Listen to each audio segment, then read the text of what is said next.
My wife beat me and accused me of cheating for working overtime.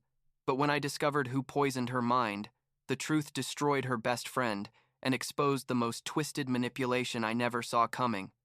I'm 29 years old, work in construction as a project supervisor, and honestly, I don't even know where to start with all this because what happened in the last few months basically destroyed my marriage and almost cost me my daughter. I guess I should start from the beginning. Or from when things were still normal, when Emily and I were happy and excited about becoming parents. We met 6 years ago at a mutual friend's party, and the truth is, it was one of those instant connections, the kind where you feel like you met someone who really gets you. We got married 2 years later, nothing too elaborate, just a small ceremony with family and close friends, and for the first few years, everything was amazing. We both worked hard. She was in marketing for a mid-sized company, and I was moving up the ranks at the construction firm, saving to buy a house, planning our future. When Emily got pregnant last March, it was like everything clicked into place perfectly. This was the next step we'd been waiting for. The pregnancy was relatively normal at first, the typical morning sickness and weird cravings, but nothing out of the ordinary. Emily was radiant. Seriously, I'd never seen her as happy as when her belly started growing, and we started preparing the baby's room. We painted the walls a soft yellow because we wanted the gender to be a surprise, bought all the furniture at thrift stores because we were trying to save money, and spent nights researching names and watching baby videos on YouTube like a couple of excited idiots. Her best friend Nicole was super involved too. She'd come over all the time to help us with stuff for the room, gave us advice even though she didn't have kids. And honestly, I thought it was great that Emily had that support, because I didn't know anything about babies. Nicole and Emily had known each other since high school. I mean, they were those lifelong friends who tell each other everything, and even though sometimes Nicole seemed a bit intense with her opinions, I never thought she was a bad person or anything like that. Everything changed in December when it was time for the birth. Emily went into labor 3 weeks earlier than expected, and from the beginning things got complicated. The labor lasted almost 22 hours. It was traumatic for her. There were moments when the doctors were considering an emergency C-section, and when Sophia was finally born, Emily was completely exhausted. I'd never seen her so drained physically and emotionally. Our daughter was perfect, healthy, beautiful, weighed 7 pounds, but Emily could barely hold her because she was so tired. The first days in the hospital were weird. Emily didn't want to hold the baby much. She'd cry for no apparent reason. And the nurses kept telling me it was normal, that hormones were crazy after birth and it would pass. I didn't know what to do. I basically spent my time holding Sophia while Emily slept or stared at the wall with an empty expression that scared me, but I didn't know how to handle. When we got home, things didn't improve. Emily could barely get out of bed, didn't want to eat, and when Sophia cried, she'd start crying too and tell me she couldn't do it, that she was a terrible mother. I'd tell her no, that she was just tired, that it was normal to feel that way. But deep down, I had no idea what was really happening either. Looking back, all the signs of postpartum depression were there, crystal clear, but at that moment I just thought she needed time to adjust. Nicole came every day to help, which I appreciated because someone had to take care of the house and cook while I worked and took care of the baby at night. Emily had maternity leave, but basically spent the day in pajamas, watching TV or sleeping. I thought, well, at least she has her best friend here to support her. In January, my boss offered me a big supervision project that meant a lot of extra money. We're talking about $800 extra per month for 4 months, which we desperately needed because expenses with the baby were brutal and Emily still hadn't gone back to work. The only problem was I had to do overtime, leave the house at 6 inches the morning, and not come back until 8 or 9 at night some days. I mentioned it to Emily and she said it was fine, that Nicole could come more often to help her with Sophia, and I thought, perfect, problem solved. I started the project in mid-January, and honestly it was exhausting. Working 12 or 13 hours a day on a construction site leaves you destroyed. But I kept getting up at night when Sophia cried, because I knew Emily wasn't well yet, and I wanted to give her all the rest possible. It was late February when Nicole started with her poison, though at that moment I had no idea what was happening. One day I got home around 9 at night, dead tired, covered in construction dust, and Emily was waiting for me in Sinks, the living room, with a face I'd never seen on her before. She asked me where I'd been, and I told her. At work. Like always, you know this project is demanding. She said, Nicole thinks you're having an affair. I just stood there like an idiot because I couldn't process what I'd just heard. I said, What? What are you talking about?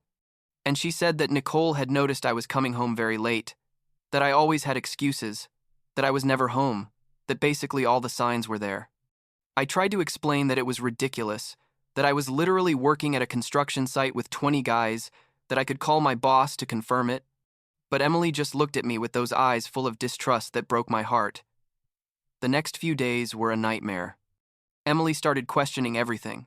Every text message, every call, every minute I wasn't at home. Nicole would come over and the two of them would stay talking in low voices, and I could feel how they looked at me when I entered the room, like, as if I were a criminal. One night, I think it was in March, Emily demanded to see my phone. She spent like an hour checking every message, every photo, every app, and found absolutely nothing because there was nothing to find. I thought that would calm her down, that she'd see Nicole was wrong, but instead of apologizing, she just said I probably had another phone or had deleted everything. Can you believe it? There was no way to win. No way to prove my innocence because she'd already decided I was guilty. Things escalated quickly after that. Emily started acting in ways that scared me. Like, one day I got home early because we finished a phase of the project and found the house completely trashed. There were drawers open, clothes thrown everywhere, documents scattered, and Sophia was in her crib crying at the top of her lungs, completely alone, with a dirty diaper, and clearly it had been hours since anyone paid attention to her. Emily was in our room searching like crazy through my stuff, and when I asked her what the hell was happening, she yelled at me that she was looking for proof, that she knew I was being unfaithful, and she was going to find something. I grabbed Sophia, changed her, fed her, and while I was doing it I just thought, this isn't normal, this isn't my wife, something is very wrong here. The worst night was like 2 weeks after that. I got home around 8. Nicole was there with Emily. And as soon as I walked in, both of them confronted me. Nicole started yelling at me that I was a liar, that it was obvious I was cheating on Emily. What kind of man abandons his wife and daughter to go off with another woman? I tried to stay calm, to explain to them again that nothing was happening, that it was all a misunderstanding, but Emily came up and started hitting my chest with her fists. Crying and screaming that I had betrayed her, I just stood there letting her hit me, because I didn't know what else to do, until suddenly, she punched me directly in the face, in the right eye, with all her strength. The blow took me completely by surprise, knocked my glasses to the floor, and I felt my eye swelling up immediately. Nicole didn't do anything to stop her, just stood there watching, and it was at that moment when something in me changed, when I realized that my daughter and I weren't safe in that house.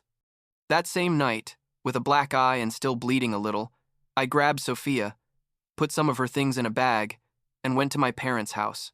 My parents live like 40 minutes away, not too far, and when I arrived around 11 at night with a crying baby and a black eye, my mom almost fainted. I told them everything, from the beginning. Emily's depression, Nicole's accusations, the paranoia, the violence, everything. My dad wanted to call the police immediately, but I told him no, that I needed to think first, that I didn't want to make this worse than it already was.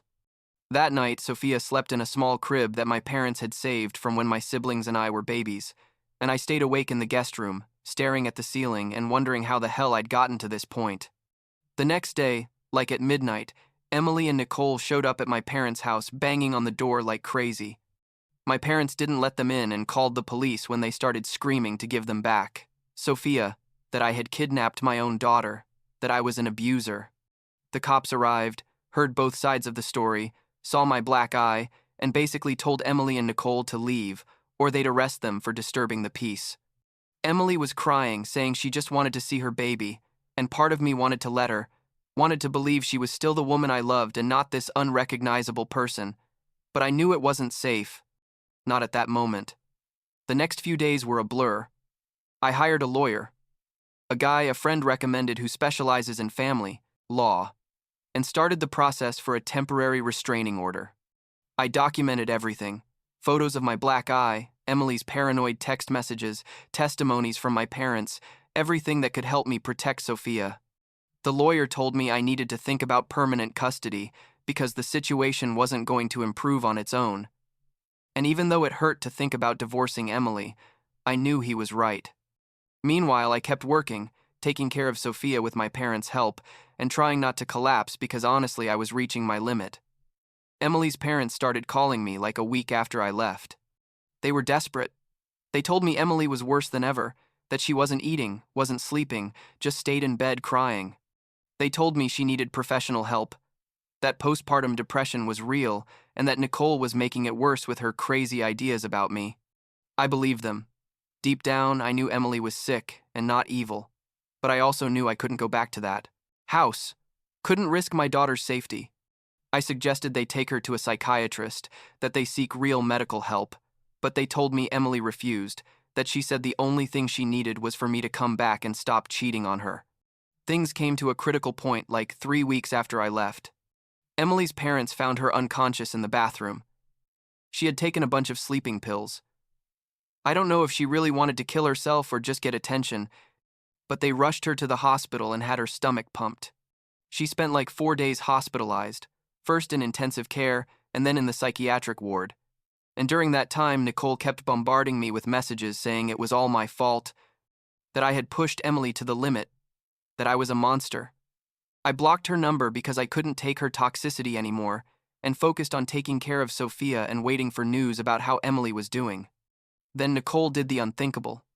Like 2 days after Emily got out of the hospital, she filed her own restraining order against me, alleging that I was emotionally abusive to Emily, that I had manipulated her for years, that I had isolated her from her friends and family. Basically a bunch of lies that sounded convincing if you didn't know the truth. My lawyer was furious. Said this was a common tactic of manipulative people trying to flip the narrative, but that we needed to go to court and fight this. The hearing was like 2 weeks later, in April, and it was one of the most surreal experiences of my life. Nicole arrived at court with a whole presentation about how I had supposedly destroyed Emily's life. She had text messages taken out of context, testimonies from Emily that Nicole had clearly written, a whole show.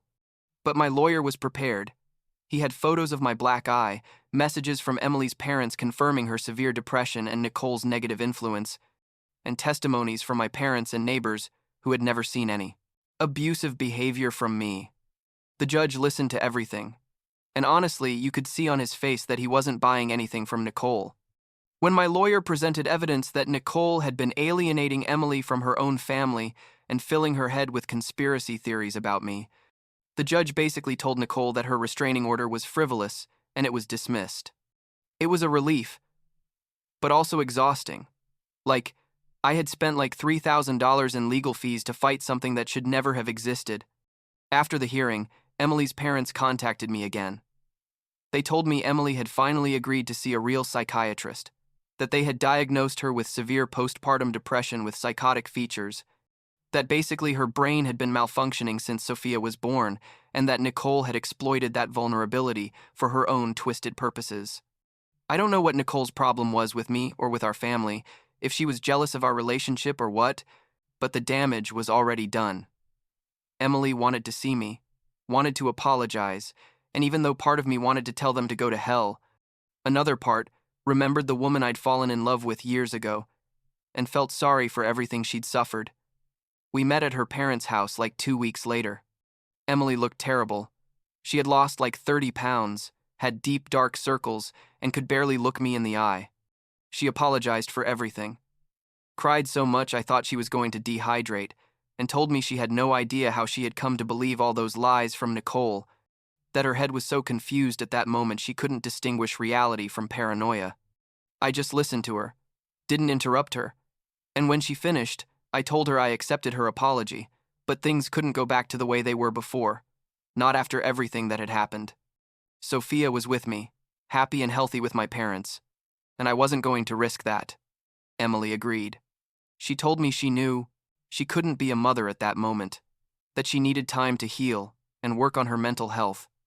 and that she wanted me to have full custody of Sophia until she was better, if she ever was better. We signed the custody papers like a month ago, with agreement from both parties, and we also started the divorce process because we both knew there was no way to repair what had been broken. Emily now lives with her parents, continues in intensive therapy, takes medication for depression, and is completely cutting off contact with Nicole after she finally saw how that woman had manipulated her. I allow her supervised visits with Sophia once a week, always with her parents present, and even though they're uncomfortable and sad encounters, I can see that Emily is really trying to get better. I'm still living with my parents for now, saving money to eventually get my own place with Sophia, and the construction project ended in May, so I'm not working those crazy hours anymore, which is good, because I can spend more time with my daughter. Sophia is like 10 months old now. She's starting to crawl and make adorable sounds, and she has no idea about all the hell that happened around her. Sometimes I look at her sleeping and wonder if I did everything right, if I should have seen the signs earlier, if I could have saved my marriage somehow. But then I remember that night when Emily hit me, when I had to flee from my own house with my baby in my arms, and I know I made the only possible decision. The divorce should be finalized in the next 2 months. And even though I never imagined my life would end up like this, a single father at 29, I'm trying to make peace with it and focusing on giving Sophia the best life possible. I guess that's all I can do for now.